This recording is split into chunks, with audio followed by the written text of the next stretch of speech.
So starting with the one that we all know, halfway down, soft antifouling, self-ablating antifouling, leaches biocides in order to do the job. Okay. Soft antifouling also works by self-ablating. Literally, stuff tries to cling to it, it falls off micron by micron as the things stick to it. It's what we all recognise as antifouling. The biggest thing that is the biggest misunderstanding, so I'll spend the week just basically myth busting as much as humanly possible. You don't clean self-ablating antifouling in any way or form. The moment you touch self-ablating antifouling, you're knocking months of life off of the surface of the paint. Burns Carbon people sell things like cleaning brushes and cleaning cloths and scrubbing brushes and stuff that you can use from dockside, from in water and that sort of thing. They're not for self-ablating. They don't say that on them because they just want to sell their brushes. So we need to understand that you need to, that's for racing antifouling and for CopperCoat and for those kind of things. It's not for self-ablating. The moment you scrub self-ablating antifouling, knock off months and months and months of life. Really good idea. So one of the tricks and tips about setting the vessel up. So we shouldn't have to knock the paint right down every time. We just want to knock the loose material off and have a dry base to start with, right? So, but at the start of ownership, a really good idea is to knock the paint right down, at least to sort of surface primers and that sort of thing, and put, if you're going to use international paint, if you're going to use Hempels, if you're going to use whoever, get a different colour. If you're going to put 3 coats on or 4 coats, put an indicator coat on right down at the base. That you don't ever want to return to again, is the idea. You knock it down back nice and smooth, aided grip over the bottom. Put an indicator coat on of red if you've got blue as your conventional antifouling, or blue if you've got red as your conventional antifouling, whatever it is, and stick that down as an indicator coat. Right, now what we can do is we can figure out whether we're going to get 6 months, 1 year, 2 years, however long out of your antifouling paint. If you run down to that kind of indicator coat, you're going to be end of life at that point. You want to you don't really want to ever be seeing antifouling. The indicator coat. Next one, hard antifouling. So often called racing. Exactly the same paint as our soft, but non-ablative. So this is something that we are going to clean on a weekly basis, designed to be scrubbed. But you're going to be leaching the same kind of content into the surrounding water. So neither of these two options are very environmentally friendly. Well, none of them are actually that environmentally friendly, but we've got better and worse. The soft is possibly the least environmentally friendly because it's actually leaching paint particles. The hard is the next best. It's the kind of antifoul that we're going to probably spend a lot of time getting in the bum of the boat all nice and prepped and beautifully smooth because we care about that because we're going to. Also, racing antifouling has frequently been used by a lot of cruising boats who do want to dive on the bottom as a cheap alternative to something we're going to talk about next called CopperCoat. We can go on a mooring or something and have a vast amount of growth where we've got high food flow in a river or something. And if we've got ablative antifouling, we can't go on there and scrub it, so we have to rely on the paint that we had before. So with ablative, what do you do when you get a whole load of slime and some if you're wanting to prepare to go cruising or to go racing or to go sailing for the day, you've now got a choice to make. You can dive on it with a soft cloth is the best thing. Using anything from the surface is going to mean that you're going to have uneven pressure through your scrubbing process. It's not very good for you because if you go diving with all of this toxic paint in the water, you're going to get covered in it, the same as you do when you go sanding. but you don't. The best thing you can do is on a regular basis to maintain ablatives is to go regularly out and use the boat. Yeah. It's quite often that if we do have growth on ablative antifouling, it's from a fitting that's either not supposed to be coated, Yeah. or has been coated and then it's worn off of that particular one area. I'm thinking things like pelletized radio blocks and that sort of stuff, where we can't antifoul them because it's not what they're designed for, or prop shaft and things like this. Although we have, of course, got our PropSpeed that isn't listed on here for our metal underwater, which that sort of thing is. Does that answer that question? Hopefully a little bit. Go regularly use it. Yeah. The problem is when this is where I instantly start coming back to this. How do you want to use your boat? If you know that you're only going to go visit the boat twice or 3 times in a summer, you might consider putting hard antifouling on there. Phone the diver before the weekend that you turn up and say, can you go and scrub the boat, please? Yeah. That's more appropriate to using a cruising boat than having a layer of slime that you've then got to spend the first 2 days of your cruising holiday bashing through waves to clean it off. Right, we've got this new guy on the market.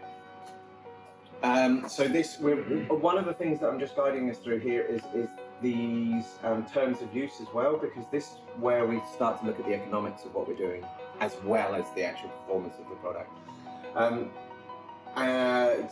This silicone product, I've got Hempel's one here. There's about 3 or 4 now on the market. This is new-ish to market. It's actually been around it's been under development for the last 10 years. It's been on the market for 5 years, and we're just starting to see options, although this is all that's really available in New Zealand at the moment. This guy, we're into, rather than having to lift and clean, its maintenance is similar to racing and hard antifouling, where we are now expecting to go down and give it a wipe with a soft cloth. Yeah. Again, they don't recommend any firm scrubbing, soft cloth only. It's silicone technology, probably the most environmental. There are biocides, and there's no heavy metals. There's biocides working in there as well, but there's biocides not being leached. There's biocides contained in the paint. Is it the same? Is it similar to PropSpeed and that sort of silicone-y sort of texture? It's not actually. It's the same technology, but it's not the rubberized top coat that PropSpeed has got. Yeah. Practical boat owner, you'll hear me refer to them a lot. They've got a video review of 2 or 3 different brands of each of these. Oh, yeah. It's like 12 paints in total, and they put it on one of their test boats. I think I've read that article, yeah. It's a good video as well. Okay. It's like a 15-minute video. It goes in. I'm not talking at all to different brands. I'm just giving you the ideas of what's out there in terms of types, because what came out of that video actually was the difference between each brand of each type. Right. You know? Even when they did 2 silicone products, they're coming out the same. Yeah. And they review that paint. Right, and then the other one that we've heard of, and we understand what CopperCoat is. So CopperCoat stripping. This is an expensive investment. Okay, you're going to be looking at, if you're going to keep that boat, that beautiful boat that you want to keep for the next 25, 30 years, this is a possible investment for you. If you're only intending to keep it for a couple of 4 or 5 years, it's probably not the way to go. There are YouTube videos doing all sorts of wonderful things in terms of reviews. Look at their credentials. Most of them are hugely unqualified to do anything in terms of reviewing these products, and even the specification on application. If you take any of the paint manufacturers that are offering CopperCoat, they specify a variable range of how much copper dust you're going to put into the resin to apply to the bottom of the boat. A variable range. That speaks massively to all of these things. Where are you going to use them? We can have the same boat in the same period of time, for summertime or whatever, in a different harbour just around the corner from where you've previously been, get massive growth, and this anti-fouling doesn't work, and you can get go around the corner into another marina, and it's the best anti-fouling since time began. Right? The environment in which you're in has got a huge quantity to do with oxygen. The variation that the paint producers give you for how much CopperCoat content you want to put on has got nothing to do with economics. The idea is you choose it based on how much protection do you want. There's a lot of YouTubes, I can count 3 very easily and quickly on YouTube. There's a lot of reviewers where they've spent the money, they've put it on, and they've picked the cheapest option. The lightest quantity of copper almost every time. If you actually, they don't say it in that manner, they say, we've put 2 kilos per square metre on, all right? The maximum 7 kilos per square metre on. And if you actually go into what their brand of what they're doing, you can see that they're choosing the cheap option. If you're internationally cruising, you're going to be anywhere and everywhere, right? I can also think of other instances where we just talking to that point about the effectivity of different paints. Somewhere like Nelson Marina, totally closed in marina, really narrow entrance. The volume of water that moves through the entrance to the marina is not the volume of water in the marina. What does that tell you that the volume of water in the marina is full of? Biocide and heavy metals. Right, yeah. So it's got huge quantities in there already. So boats tend to not suffer very much from fouling in the marina. Right. They go out the side, the cut onto a mooring. Huge growth.